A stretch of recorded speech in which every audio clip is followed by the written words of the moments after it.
All right, so back here at the league, here in episode one. What do we have here Hi, today? I'm Grace-Ann or Grace, whatever you want to call me. And yeah, back from last week. Yep, yep. And me, as always, OJ. So what we looking at today? So, I want to talk a little bit about the importance of photography for conservation, but in even bigger and better news, the Comedy Wildlife Photography Awards happen yearly, and the nominees are here. So I think we should go through the pictures. You said the comedy what? The Comedy Wildlife Photography Award.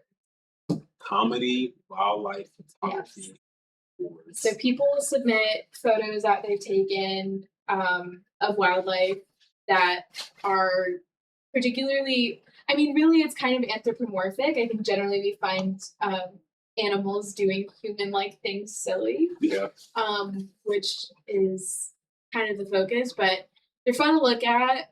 There's always an interesting variety of species, I think, as well. yeah.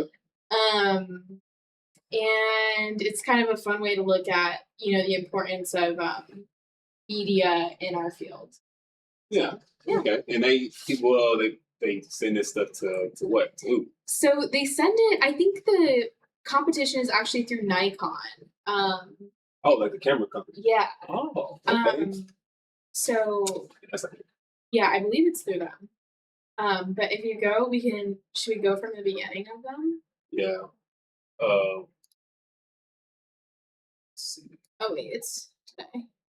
Oh, actually, here, wait, Jay, if you scroll up, Oh, on the profile, I think this is or down, maybe, sorry.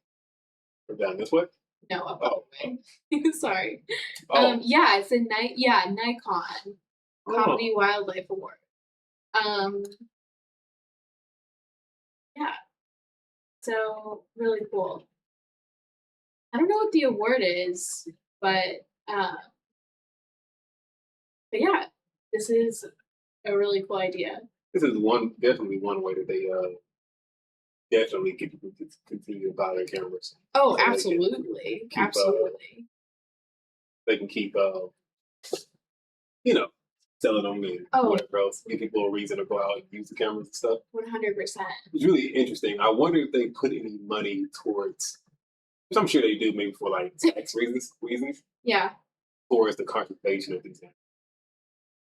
and it's a great question. I don't know the answer to. I think that having these animals seen by a large, like if you go back to the messages Oh, with me, and then if we go to that post, like look at how many likes this has. This has 2 million likes. Like wow. the visibility that these species are getting, and I love the comment. Yeah, I know. I always go straight to the comments. Everything I look at, go straight to the comments. I know, me too. But like when you think about like 2 million people is a lot of people to reach. Yeah. And I don't know. I think that in the world that we live in, we got to consider how we're gonna use media to Yeah. help us. Yeah. Which is I guess why we're here. Right? Yeah. We were talking about that during like ABS hour and how like it's kind of like it's a double-edged sword, right? Yeah. Some people were saying different things. We need to get Lee on here, but some people were saying some things about like when there's a cool species or whatever that um, people kind of highlight them, and then that makes people like hurt like people that collect reptiles or whatever else Yeah.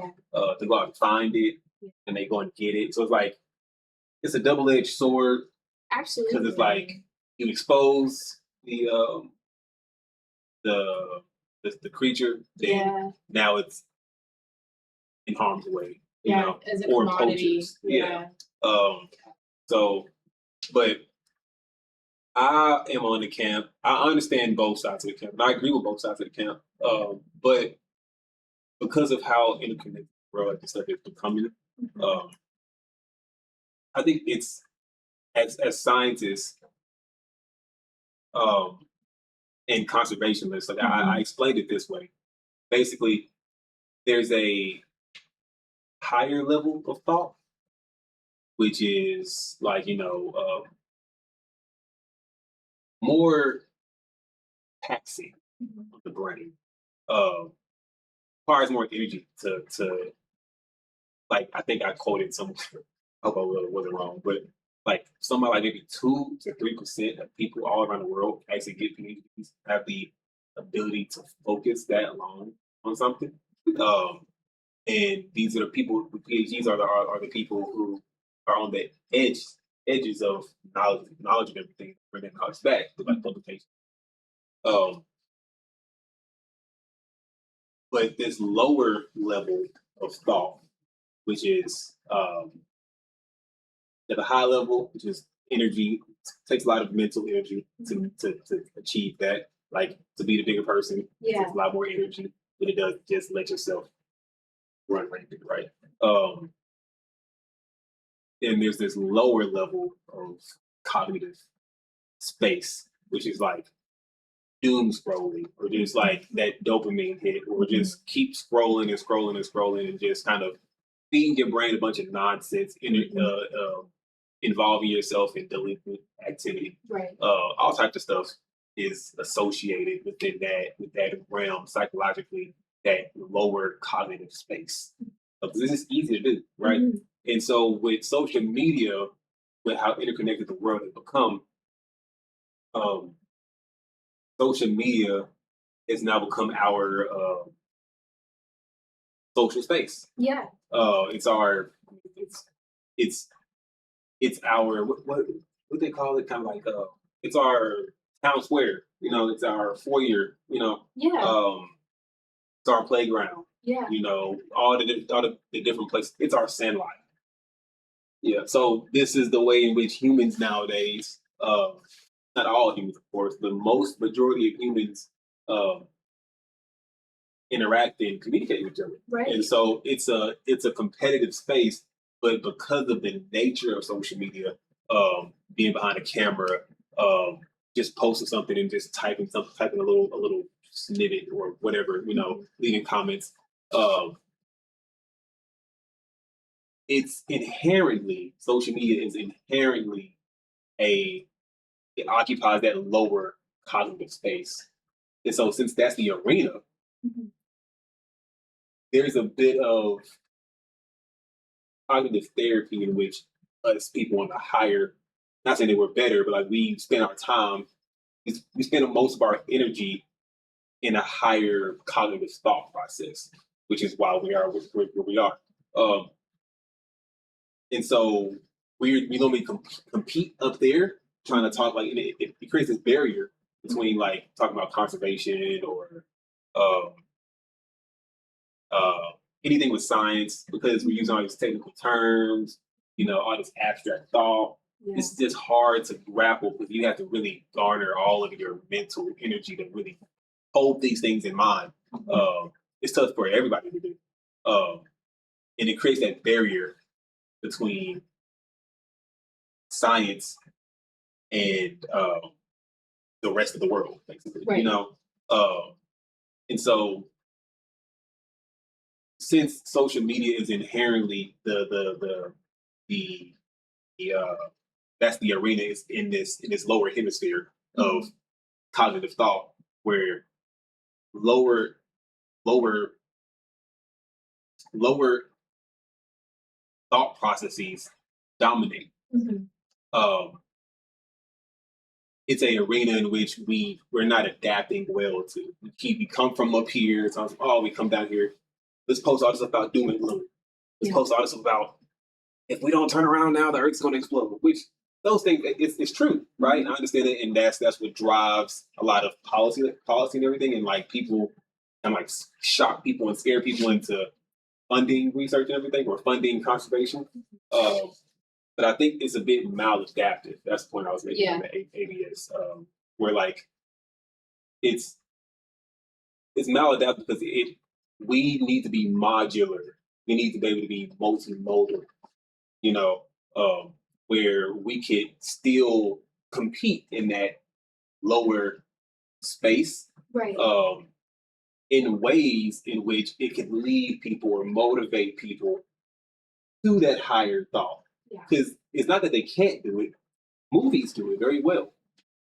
Novels do it very well, and it's art is the intermediary between lower thought processes and higher thought processes. That's more expensive.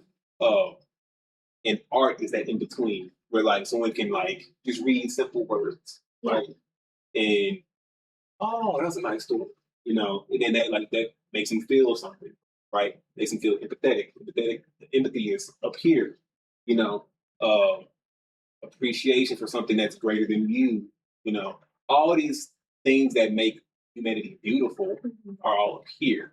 And all the ugly things are down here, doesn't mean that all like everything that's down there is all the bad things. There's some good things as well, but they're breadcrumbs to go up here. Right. But since the bad things and there's bad actors and it's very easy for people to just put stuff out on social media, and we all already know that we're predisposed to danger and stuff Yeah. and whatever else. If you put like Iran, just I don't know, generals had a meeting today.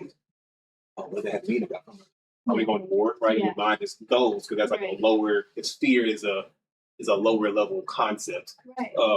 So um, this kind of stuff, I think, is very good. The pictures and everything, the anthropomorphizing. I think there's a healthy.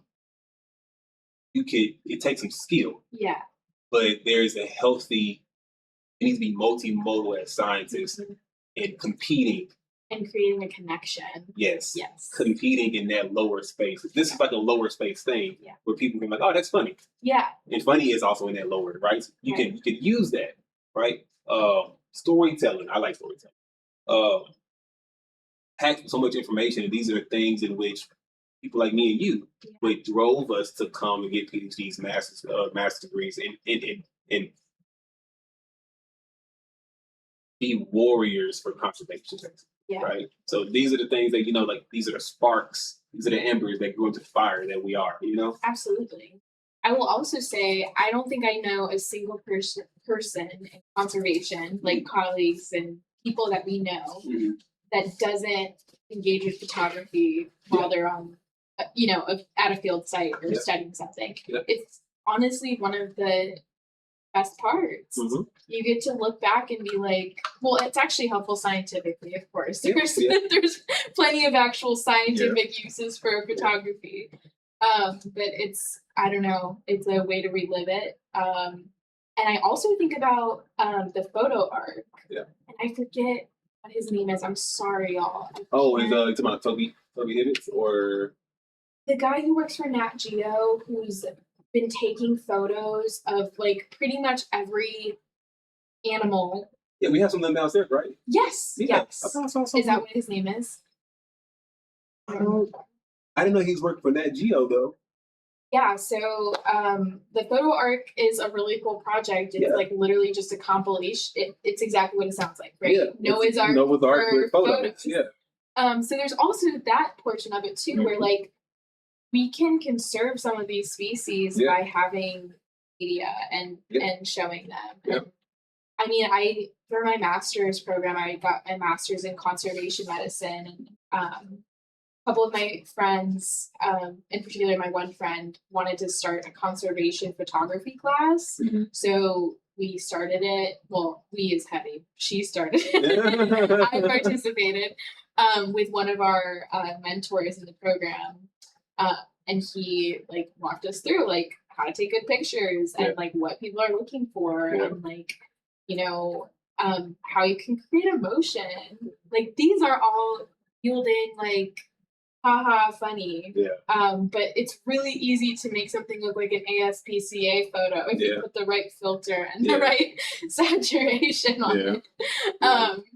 So that's my little soapbox about conservation photography. But I'm totally with you. I think that you have to be very crafty about your social media presence and how to help more than hurt. And I think it also like I never know which line to err on with animals and wildlife in the media, because there's a certain aspect as well of people who are unethically posting these animals, Yeah, right? Like, yeah, like not building only, narratives. yes, not only like criminal activity or things that are entirely, wrong, but also like I think a lot about like those, you know, fake sanctuaries and fake ecotourism settings in Yeah, which like people can go and take a picture with a baby lion yeah, cub, or like the guy that always posts with the chimpanzee that's like an adult male yeah. chimpanzee that he's hanging out with.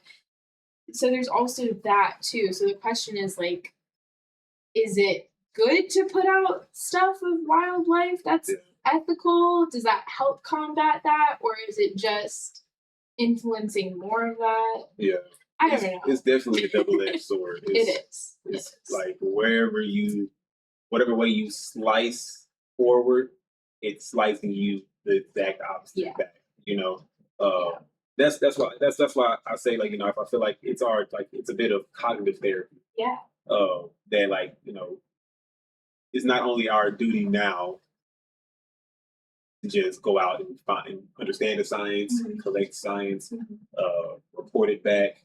That it's also our duty to do some cognitive therapy, which cognitive therapy is uh, helping someone putting new information into a pre-existing frame and not breaking that, uh, but to improve the frame, right? Uh, I believe something about nature. It's what I believe. It's what I've known all my life. Uh, I don't change from that. But if you come with new, how does that new information, how can it exist with the old information, right? How can I update that without any damage happening to me, right? So it's definitely a double-edged sword. And I think I don't sometimes I just feel like there's some areas in which we need to be able to push and pull. You know, there should be just some stuff that's just like, okay, well, this is just misinformation, Mhm. right? And someone needs to take up the mantle of that fight. The front lines of like battling against misinformation. Right. There should be someone who there should for the wholeness of conservation. We shouldn't. I just personally feel like we shouldn't be so like we could woulda coulda shoulda basically anything, and we could, oh well, what about that, and what about that's gonna be bad, that's gonna be bad, like the guy. I completely agree. You shouldn't be with an adult chimpanzee. You shouldn't be with any chimpanzee Yeah. at all. But there's Yeah. yeah, exactly. There's always gonna be bad actors, but we shouldn't let that stop us because of people like that. Is Absolutely. more reason why we should be in those spaces, um, to try to create a counterbalance like this. Like, and that's where anthropomorphizing is great, Yeah. right? You sit back, leave them alone, right? We just take pictures of funny moments that are funny to us in our context. It'll be funny to them, and no one's trying to say that it's funny to them. It's funny to us, and that's a way in Yeah. which we engage those lower level processes. But within that, that's a through line that you can draw about why conservation is so important, right? It's very easy to tell a kid, oh, look at this wacky duck, ha Yeah. ha ha ha, this and that, and oh man, people were just killing ducks. Oh, why are they killing the funny ducks? Oh no, we should protect them. Yeah. Yeah, we should protect the funny ducks, and it's easy, right? Because it made you happy, and that nature means different things for different people, right? You don't have to understand the totality of the Earth's going to be the ecosystem's going to crash because this is a cornerstone species and blah blah blah blah blah Yeah. blah. Like all of that is too high level, and people don't. Yeah. It's too expensive mentally. And sometimes the lower level too is okay, let's have empathy Mhm. and let's appreciate nature. And like Yeah, that is accomplished by yeah, that. And if that's exactly, what that accomplishes, that's exactly, also. exactly. But I haven't looked through all of these yet. I kind of saved it for while we were chatting today. Yeah, But I will say I'll be interested to see the amount of like your more charismatic species, yeah, like the cute kind of fluffy stuff. yeah. I hope that we get some representation from some less pretty animals. Yeah. We shall see. So what we got here, we got, I don't know what kind of frogs these are, but they seem pretty beefy. So I always want to say bullfrogs. Right. That's immediately where my head Yeah. goes as well. We got this. Now, which direction is my nest? I wonder if the wind was blowing or something. I know. I'm trying to figure out the context of it. It must have been, right? I mean, I don't know. Because it doesn't look like she's eating it. I don't know. Maybe she is, though. I don't know. Either way, it looks like a swan or something. Yeah. The shoulder is so giant. It's so funny. I took a class where with this PhD student, he was a TA, and he's a frog biologist. Yeah. They're funny. Yeah. And another species, like great species to highlight, they're bioindicators, which are super important. Yeah, yeah. Lemurs. I have a lot of history with lemurs. Fun fact, I do too. Really? What's your history with lemurs? They working at a sanctuary. Yeah. And also in biomedical research. If they don't like you, they have these little scent glands right here. Yeah. These little scent things on their wrist. And they do various things. They various behaviors they get across to these with these things. They'll rub their tail with it. Yeah. Trying to spread their scent. Yeah. There were these 7 that was in this enclosure. Yeah. And they were like, they don't like you. They'll do this thing, like put their arm through the fence and like pop that little scent thing. Oh my gosh! And it's like they'll do that. They don't like you, and then they'll sit there and they'll just keep doing it because they don't like you. They don't like a particular person. Yeah, a little band. Sounds like you weren't a fan. Huh? It sounds like you weren't a fan. I mean, I like them. They did that to pretty much anybody. Maybe it's like one person that they didn't do it to, but they just collectively didn't like, I guess, being there. Yeah, and it just made them mean towards people. But I like lemurs though. I think they're great. Sorry, go ahead. No. What's your? I was just gonna say, well, I'm a primatologist or aspiring primatologist, I guess. No, you are a primatologist. Yeah. The PhD is not here yet. Yeah, it is here. It is here. It is. You're gonna cross the finish line. Yeah. You didn't even realize. You'd be still running. Like, where's the finish line? You passed it like 30 years ago. Yeah. But yeah, when I was in high school, I very briefly did a project at the zoo, and I was working with some enrichment there, and that was the first time I had interactions with ring-tailed lemurs. So that's what we're looking at, lemur cata. Lemur cata? Yes, Catta. It might be cata. Okay. But I remember giving the enrichment to like the gibbons and the colobus and some of the more higher thinking monkeys, and that the lemurs could never figure out what was going on. They were always like not interested at all in participating. But then I did some work in Madagascar with I've seen these guys in the wild. They're awesome. I'm shocked they didn't. Jealous. It's totally. It was a dream come true. Yeah. I'm sure. Yeah. This is a great picture. I mean, I'm not surprised. I wonder if it was at the same area that I was, but.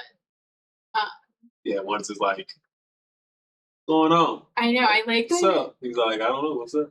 I like that they call it yoga, but I feel like it is like they're having a conversation. Yeah. There's something else going on. I don't know. Who knows? Wow. And their red eyes are really interesting. Do you know anything about that? I don't. I studied Epithecus of Ward's eye. That's a Milne Edward Shafaka. And I don't know nothing you just said. Is that like it's a different type of lemur in Madagascar. They live in rainforest areas. So they also have those eyes. I feel like most lemurs do have like that really bright orange, reddish, yellow. Yeah. I mean, I have to think. I'm thinking of like eyes, for example, and they have like yellow eyes. So that must have something to do with nocturnality, but not like these guys aren't nocturnal. So I don't know. I should know, but I don't. Well, no, it's good. I mean, I mean, you shouldn't. One thing I love about being a biologist, and most of my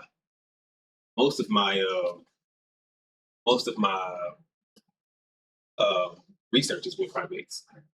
So this is my first time working with lizards with herps. So the beauty of it is I don't want to always be. I want to be the old man still learning stuff. So I think it's good that you don't know, because then you'll find out. Yeah, so absolutely. Good to ask questions, and I feel like that's why you do a PhD, because you want to learn the rest of your life, right? Yeah, exactly. Let's see. Lemurs. Oh. Disrespect. Territorial defense operation. And that looks like it's a whole different species too. That's moving on. This is I think this is an eagle. Yes, an eagle that lives out at sea, basically. Is it actually just called a sea eagle? I feel like I think so. Like my brain is probably telling me, and I'm not believing it. I know. Yeah, I think it's a sea eagle. Yeah, that seems too easy. And this is obviously a albatross, or like one of those birds that live out in the middle of the sea. Like I want to say naturally, but it's not like this one naturally lives up in the sea. What a great shot! I mean, and birds are hard to shoot too, because they're flapping, they're moving a lot. That's crazy. This is a good selling point for Nikon, because they have like the fast shutter speed. Yeah, they're always using like ospreys as like a good way to show off the technology. In the camera, because they just like there's like a million pictures in one. And also, like any other day, weather like that would not show up the way that it is on that blue sky. Yeah, he's all like, I wonder if he even knows it's coming. Yeah, he's just like, dry my wings. Moments before disaster. He's all like, you think about to get dry. Oh my god! I just can't wait to be king. They're so cute. I mean, what were they? It's kind of funny. Like, the thing with these pictures is I want to know the context so bad, you know? Yeah. I love it. That's one of my main field of ethology. That's why I love it so much. Like, we can just sit and watch. Yeah. You kind of create, you can just learn so much from just watching. Happy feet, just dancing. What's wrong with this guy? Yeah, I love that. Like the other ones kind of duck down. Like, what are you doing? This reminds me of a guy on YouTube that I should log into. He does these dances, which always makes me so happy. It's to its song.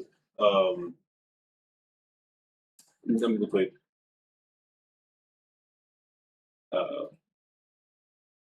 Timberland boots dancing. Yeah. Yeah, this guy. It reminds me of this. Oh no, not this. He always, that's not him. He always does this. He sticks his boots out. And he just goes in these random places. He just dancing. He's so happy, like his energy is Also, he has the crane colors on right now. Oh, really? Yeah. The red hat and the black outfit. Yeah, he's always dancing. I love that everyone's into it. Yeah, he does it. Sometimes they're not into it, but some people like slowly get into it. It's so funny. They're like, "What is he doing?" With that first step in, you're so right. That's exactly what that is. And no one else can hear the song but him. Oh, so everybody else is just like, oh, it's just silent. Yeah, that's he just in his own world. That's awesome. I love it. Landing to his town. That one's Slide. good. It's a crazy shot. Yeah. Stuff like this is why I love like biomimicry so much. Because you can learn, like, these guys are doing this way before planes Yeah. started landing on anything. You know, Right. if you want to look into like, how could I make the rubber tires on my plane and my landing gear last longer? Mhm. You can commission a biologist that looks at waterfowl Yeah. and look at how great, like which one had the most graceful, a comparative study. Yeah, or even their physiology. Like, Yeah, and look yeah. at like what is it about them that makes them land so gracefully? Is it their approach angle? Is it all these things? Like if you can land on water softly, right? you can land on concrete. And he's so symmetrical. Yeah, Like, exactly. crazy. Okay, there's our first one. Baptism of the unwilling. Oh my goodness. In the name of the Father. Wait, no, listen. In the name of the bullfrog. Yeah. In the name of the tadpole. In the name of the what's the intermediary? We mean like between bullfrog and tadpole. Yeah. Maybe we could do in the name of the bullfrog, in the name of the egg, in the name of the tadpole. Yeah. I'm baptized in this stream of water. He's all like, yes. Oh Lord. my gosh. Yeah, he's fully got the he's got hands out. Oh my goodness. Oh my god. Oh, classic. Very cute. Oh. Hey, man, Bad mouthing. These are leopards, right? Yeah, I think they don't have so. the spots, the open spots. Oh, they're beautiful. Smiley. Oh my gosh. Okay, so this is like macro photography. Yeah. Or is it macro or micro photography? Oh, I forget. Macro is larger, so this would be micro. Okay. Yeah, this is micro photography. I am amazed by these photos. Like, I follow this one guy on Instagram who takes photos of butterfly wings. Mm-hmm. Like, I just think that's so cool. And also, like, the fact that he got that close to that fish. Fish are fast. I've done a lot of underwater photography, and I really enjoy it. But you have? Yeah, with like very minimal. Like, I do not have a good quality camera. Oh no. But are these this I think they're probably some like. Oh yeah, that's the big eyes. to me in the picture, it looks like maybe it's in coral. Yeah. Like some kind of little goby or something. Oh yeah. I don't know. I love eels. Apparently they're like super mysterious. Super mysterious reproductively. Yeah. Just watched a video on that recently.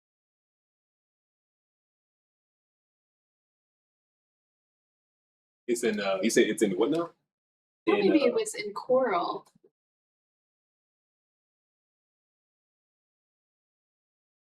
I've seen those little. Because it looks more like that. Well, wait. Go back down for a second. What's that line? Yeah, that one looks kind of like it, maybe. This tiny fish lives inside. Number 48. This tiny fish lives inside living coral. Though Biodon Histrio doesn't hide there, it protects its coral home by fighting off predators. In return, the coral gives it shelter and food scraps. A perfect alliance between fish and reef is excellent teamwork, underwater style. This tiny fish lives in. I know I've seen like some coral with these little stringy things. And people like, look at those. Oh, God. Guys, there's like a video. Don't do that. That is not good. Oh, hey, you know something else interesting? Did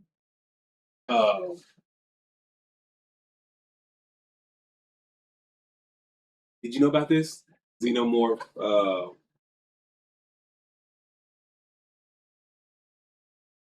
You know what this right here? Yeah. The inspiration for this came from moray eels, apparently. Really? This pharyngeal jaw is probably inspired by a moray eel. Xenomorphs shoot their second set of the jaw to capture and kill their prey. Morays also have a second set of jaws, which is known as a pharyngeal I did jaw. not know This that. jaw is located deep in their throats, and when they hunt, they project it forward into their mouth to grab prey and pull it down into their gullet. Wow. This pharyngeal jaw is very important because eels need a firm grip on slippery fish that they prey on. This pharyngeal jaw. So they Oh have my a their main mouth Yeah. that they grip the slippery fish Yeah. with. And then they have a smaller mouth on the inside that comes out and grabs it and pulls it in. And apparently that's what the inspiration for xenomorph. Do you know what a xenomorph is? From Alien, right? Yeah, from Alien, That is fascinating. I did not know that about eels. Well, at least more eels. Yeah. And I also did not know that about Alien. This up a little bit, yeah. That's crazy. Yeah. So yeah, it made me think about that. Oh, he looks like he's smiling. Oh yeah, it's called smiling. Yeah. I like it. I think these are tegus, or maybe Yeah. I'm not sure if these are like monitors, like tegus, like super fast. Yeah. They don't look old and crusty enough to be Moto dragons. Komodo dragons, yeah.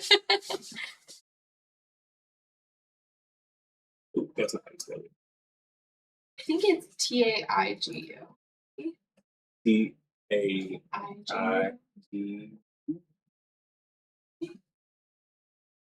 Oh.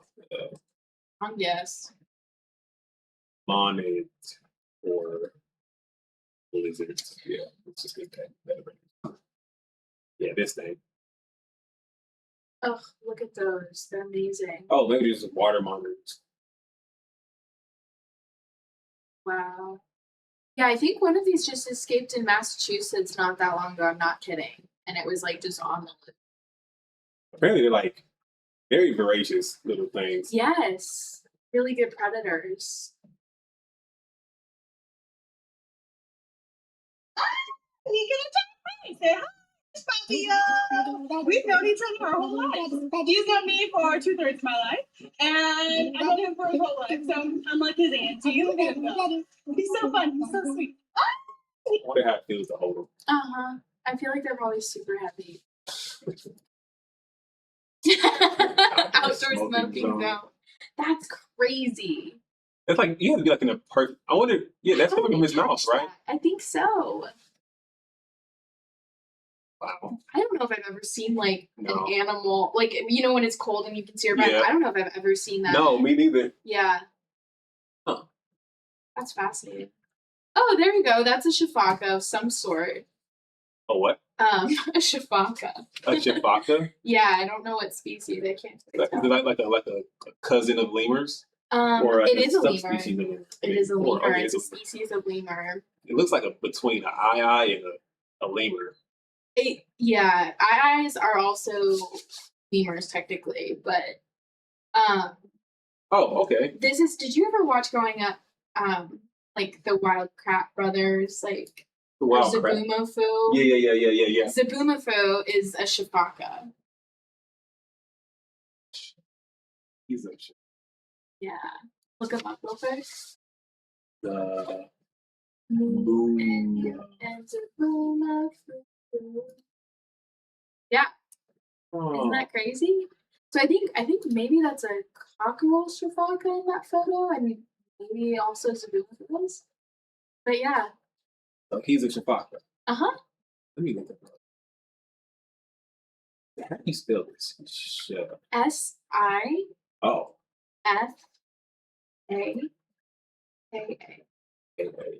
Yeah, it's not. It is not. Interesting. Yeah. Oh, there's one. There's Zaboomafoo. Yeah. Okay. They're awesome. And I'm now that I'm looking at that, Oh, yeah. there. So that's a cockerel shafaka. I think that may be what we were looking at in that photo. No, I don't think so, because it has a black face. Huh. I should know, but I don't. Once again. That's okay. Oh, maybe this one. Oh, maybe. Oh, no, he has a bit of red on his chest. I'm not sure if that's like a. Oh, maybe. maybe this one. Maybe this. Oh, this one right here for sure. Yeah. Crown. A crown shafaka. That's our guess. I like lemurs. They always like when they're on the ground moving. They just like. Oh, it's so crazy. Yeah. I love the. Awesome. Like these little jokes. It's a dance. Yeah. They're cute.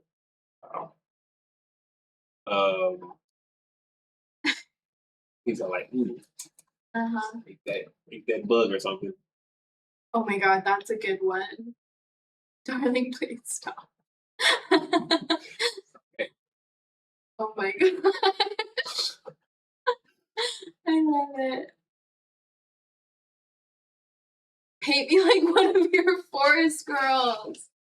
That's what people are talking about in the. It's the forest girls for me. I saw that comment. Oh, here's the forest girls for me. Oh my gosh, that's hilarious.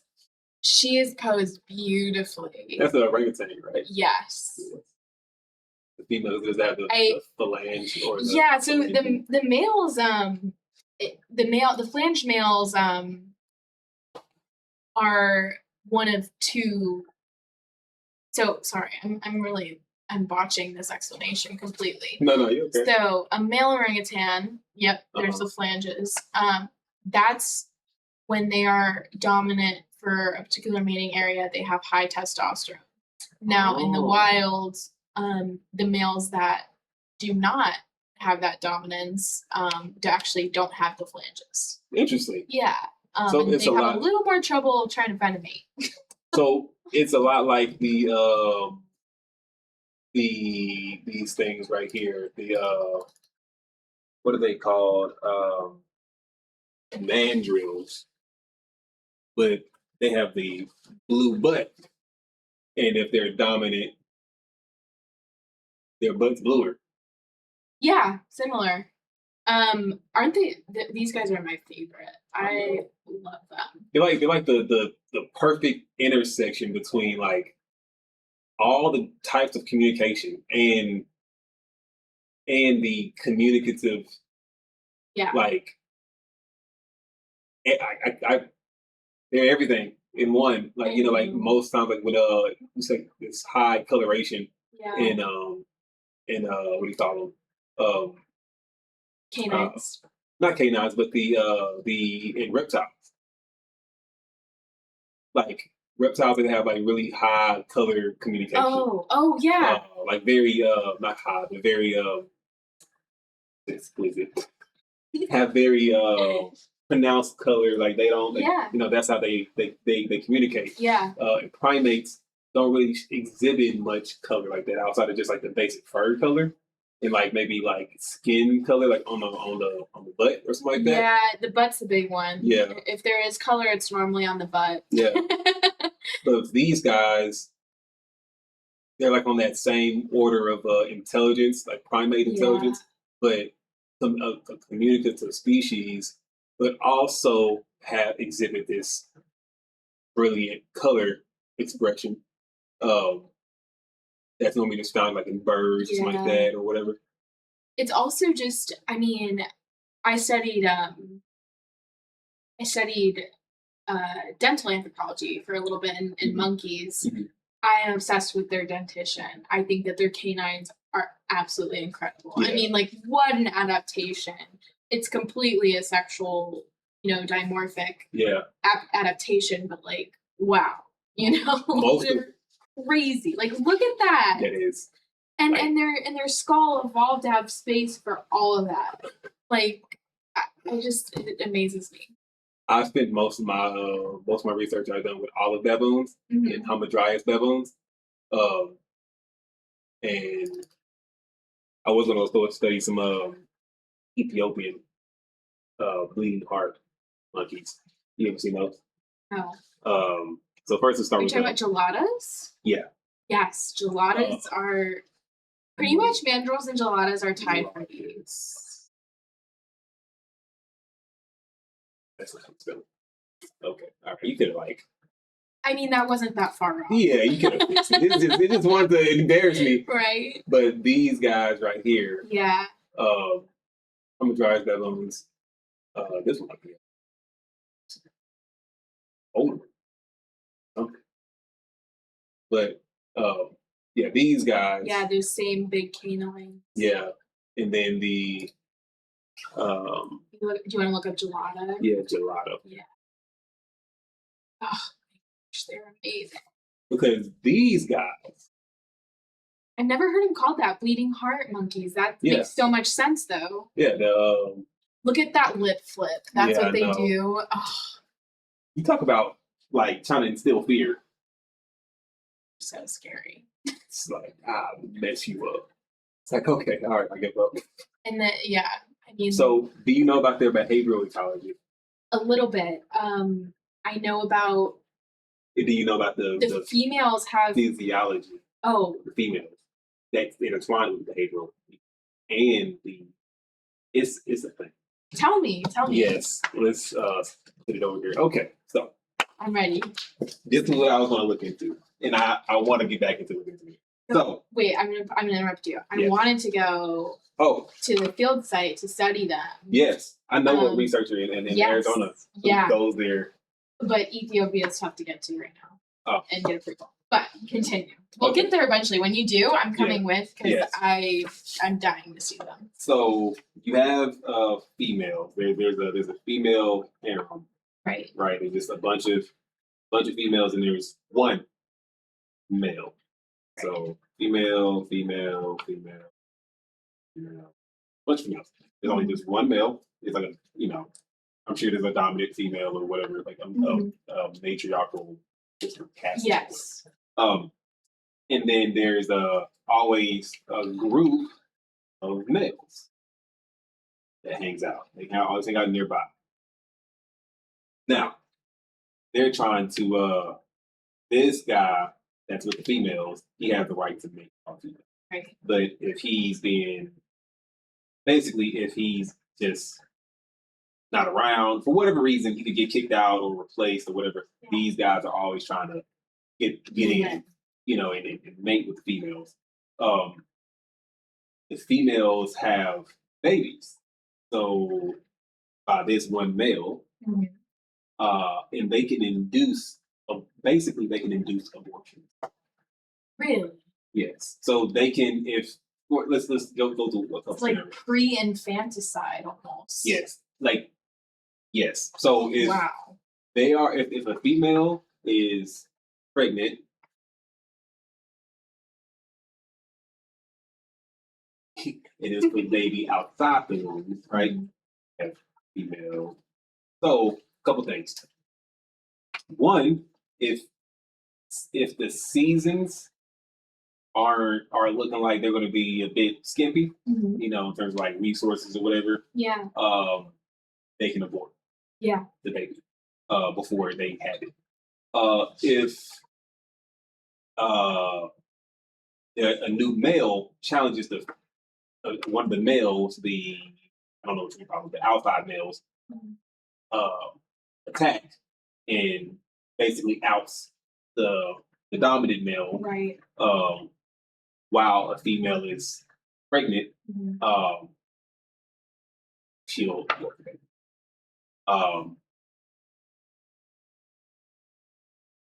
Because the new male is going to kill all the babies.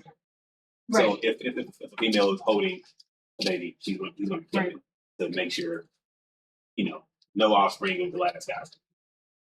If there is a baby by the dominant male, but he gets kicked out by another male, Mhm.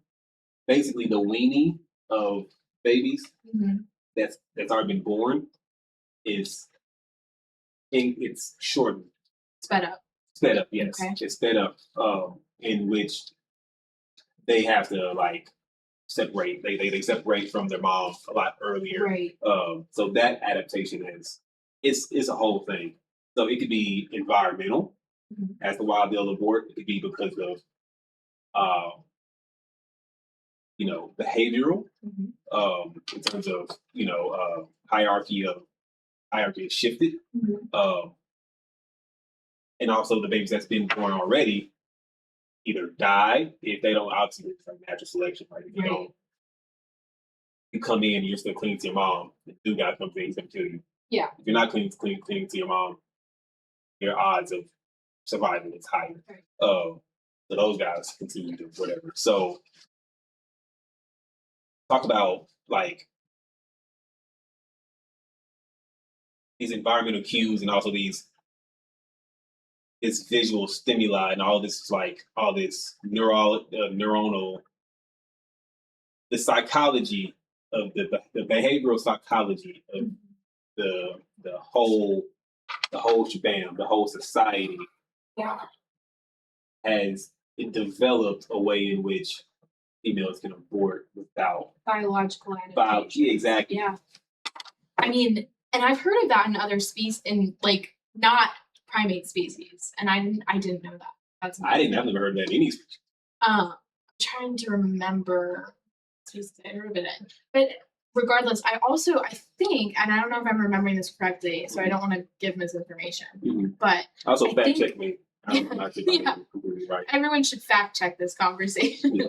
But I also think that females have a certain power dynamic where they can also choose males. Like as far as like the alpha female can decide. Oh yeah, like this Yeah. guy's too lazy. Yeah, Yeah. I read that too. Yeah, Yes. yeah.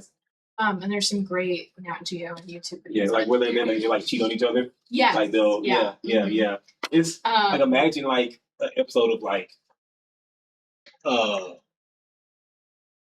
Ethiopian housewives. No, it's Like, literally like it is the you said they're just watching, they're like, I can't believe so cheated on John. know, And it's like all this drama.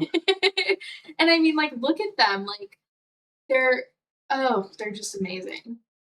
Oh, And what a beautiful habitat as well. Like Yeah, the no. mountains, the highlands of Ethiopia. Like, gorgeous, gorgeous place. and they eat grass. They also, they graze. Yeah. Which is really interesting, and also have some, physiological adaptations too for being somewhere where there's literally like no trees. Yeah. But yeah, I mean, look at that. They're just would not want to encounter them It's so in just a bad context. yeah, it's just crazy. Like it's, I don't know, it's such an interesting species. I to mean, study. look at their hair. I know. It's amazing. Or their fur, I guess. And this right here is crazy. Well, I'm not Continuous sure like yawning. what's is he yawning? I thought maybe he Apparently. was touching him This and is he was like- like making him upset. Like, Yeah. you ever This- seen that? This is an interesting, that could be on the comedy wildlife. Yeah, Comedy. That looks like an interesting paper. Contagious yawning in gelato monkeys triggered by yawn sound. Oh, so they mirror like it's they have like there's a lot of studies in like neuroscience about like mirror neurons Yeah. where like if I do something, if I yawn, Yeah. that stimulus it causes you to want to yawn. Right. It's just like imagine all the type of developmental the development of all types of biomedical research that you can do with just like studying that physiological Absolutely. power that they have to abort. That would make some Babies. people lose their mind. Like they would, the demon vegan. That's crazy. Oh my god. They threw some red on those eyes. I know. Yeah, I'm not red like that. And it's crazy how like it's how much like it's such a crazy like I'm looking at this right here where like for that biological trait to adapt solely on the behavioral it's just crazy how my words are escaping me, but like how society, Ethiopian baboon society pushed evolution Yeah. to have this coloration, and then this behavioral trait to express this way, Mhm. to not have to fight and to really do everything in its power to like scare off like when they raise their lip Yeah. and do that whole like display. The whites of this, like when they do this thing with their eyes, it makes it even more intimidating. We need to Yeah. bring on. I know who would be good for this. Courtney Fitzpatrick. You gotta know Courtney. Is She she does. here? Yeah, she does. Hey, bring her on too. We bring all the primate people. All the primate people. Like we're young in the primate world, but they've been in it for a while. Anyways, yeah. So How did we get? I don't know how we got there, but it was fun. yeah, Oh, great. it's like a little ball. Oh my god, Squirrel. the details of its Little hands. cat. That's crazy. I don't know. I'm so curious what position that person was in to get that. Because it's also dead on. Yeah, Interesting. you have to be at that for a while. Yeah. Oh, No, it'd be, look at that chunky photograph. bear. no. Well, yeah. Shout out to them. Yeah, that's awesome. Doing the good work. And you know who else we can have chat about photography as well? And it'd be interesting to hear her thoughts.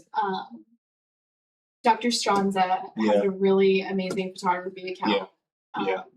And I'm sure she has a lot of thoughts about like bringing photography into your work and what's that like, and also how it helps and doesn't help even. Yeah. I think her stuff. We should definitely go over some of her pictures in later episodes because I think it's very endearing. It is. I Very, agree. very good. I followed her account actually before I even came to Anna. Mm-hmm. Yeah. Oh, really? Yeah. Oh, that's like a full circle moment right there. Yeah, it is. But I really love, really cool work. This is like trying to get as much as he can before he leaves. Whoa! It's like That's crazy. Some kind of kingfisher. Oh yeah. Gonna kick him. Get back. Oh wait, what is it? Oh my gosh. That one is very like one? birds aren't real. Like monitoring the humans. Oh, that looks like when your parents ask you to take a picture with your sibling. Yeah, like I don't want to be touching you. That's hilarious. That's crazy. I love that. Oh, little that. No, but he's like Kind of making him upset by not giving it to him. like a killdeer or something. I want to do stuff like create on our account get some photographers, like some amateur photographers and everything, and do our own little comedy wildlife or That'd our be own little wildlife stuff. Yeah, For here at TMU. that'd be awesome. Like, don't look. Oh, there's just smudging faces. Oh my gosh. Oh wow. Yeah. I wonder if they keep track of like the species year to year if they try whoa if they try to like kind of introduce a little more variety each year, you know what I mean? Yeah. I'm sure they get a ton of like the same. Yeah. Oh my gosh, there's our crane again.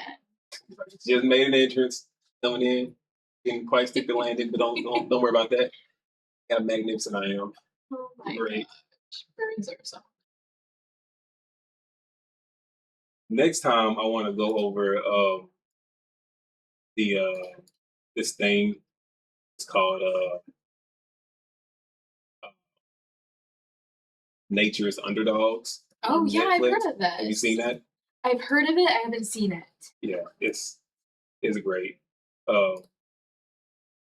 It's Ryan Reynolds. That's right. He narrates it. Yeah. It's. I think it'd be a nice thing to go over next time. Yeah. Let's see.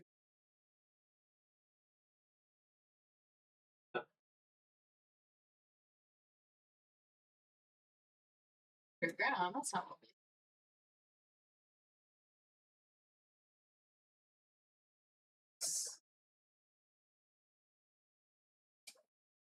Also,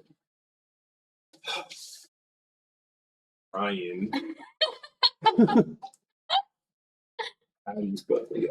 Yeah, there we go. Jeez Louise. It's still not it. Wait, maybe okay. See how it says nature's underground? Maybe change it to. Oh, Yeah. Underdogs. Yeah. I didn't think it was gonna be that. Like I kind of thought I was still gonna get it because it's not that different of a word, but whatever. It's just. Yes, this right here. Underdog. It talks about like eyes and. Oh yeah, those guys. They're fantastic. Yeah, so Talk it has, about like, adaptation. well hidden now. it talks about frog. Oh, that's the fantastic. honey badger. Scorpions and this thing right here. I don't know what that is. Some kind of Silkworm thing. Yeah, we should go over that next time. That would be so fun. I love it. Nat Geo only puts out the best stuff. Yeah, I know.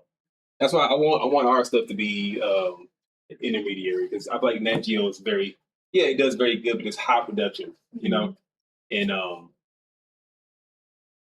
a lot of it. I don't know if it's a lot of it's like staged or not or whatever, but Yeah. it's like high production, right? And I want to be like the conversation version, of like Nat Geo, Yeah. and like the more accessible. Mhm. Yeah, the more accessible version I of love Nat it. Geo. So yeah, where like you don't like instead of like just looking at nature, you can actually get to talk to people and hear people that actually study the things that you're seeing. Yeah.